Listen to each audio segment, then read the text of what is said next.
One day, Phileas Fogg was at the club and told his friends, "I can cross the world in 80 days, from end to end." They all laughed, 'cause at that time there were no planes. Where is the horse statue?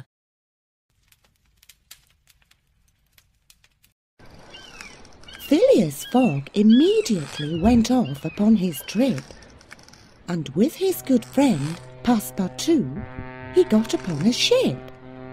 The ship set sail for Egypt, and as the two were on their way, Fogg sat with a map and made a plan for every day.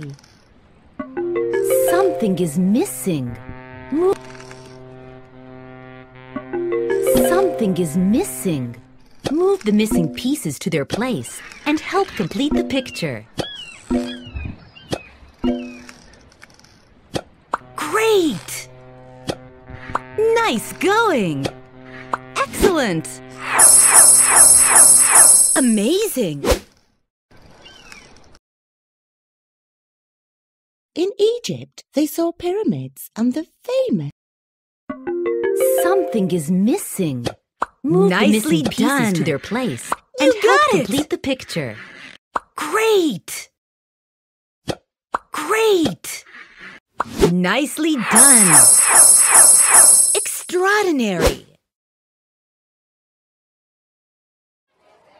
In India, they found a giant market in the street, with many new things for them to see, smell and eat.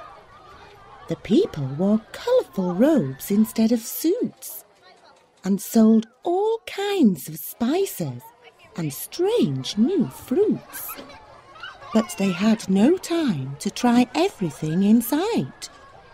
The train for Calcutta was leaving that night.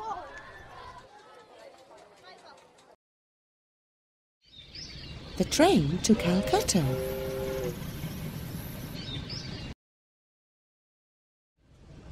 The train was so full, with many people inside, with a peacock and 2 goats along for the ride.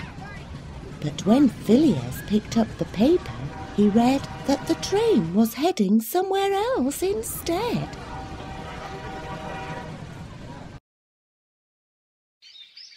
As into the hot Indian jungle they went, they saw a lovely girl on a big elephant. "My name is Aouda," she said, full of smiles. "I love travelling outside. I've been riding for miles." "Come join us," Fogg said, with a smile on his face. "We are crossing the world in an incredible race."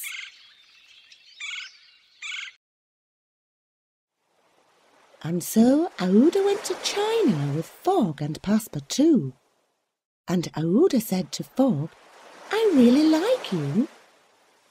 Fogg fell in love with her too, and so he told his lady friend, "Let's go on with our journey and get married in the end." The boat ride to China. In China, the first thing they could see was the Great Wall. The wall went on for miles and miles and was so very tall. When suddenly they realized it was almost too late. In the giant crowd of people, they'd lost Passepartout, their mate.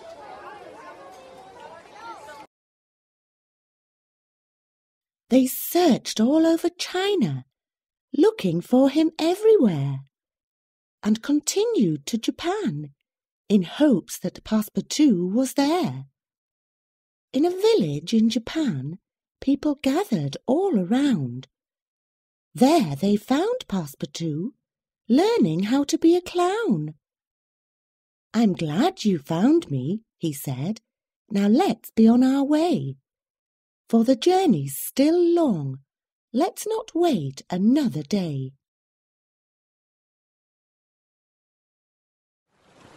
Once again they rushed to a ship, all 3. This time to America, way across the blue sea. Aouda was thrilled to see flags red, white and blue, for visiting the USA was like a dream come true.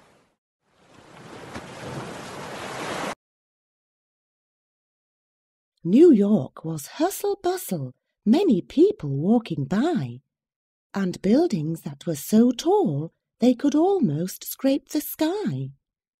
But our three travellers had no time to look around just yet. By Sunday they must be in London or they'd lose the bet.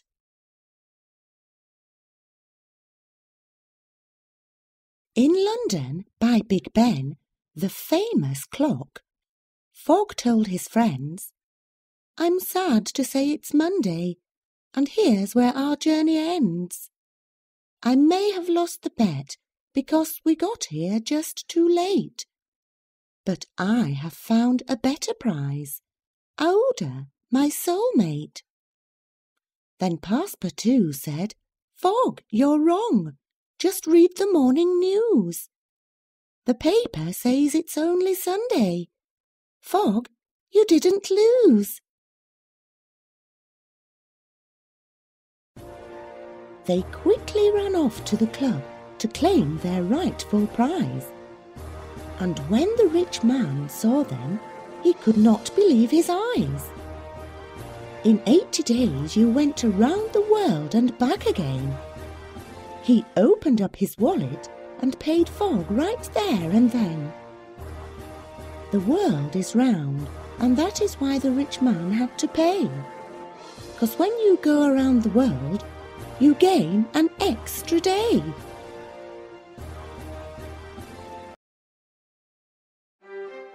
Phileas and Aouda married, and on that special date, their new friends from around the world were there to celebrate. Their joy was endless as they danced all night at the wedding ball. For more than money, they'd won love, the greatest prize of all. The end.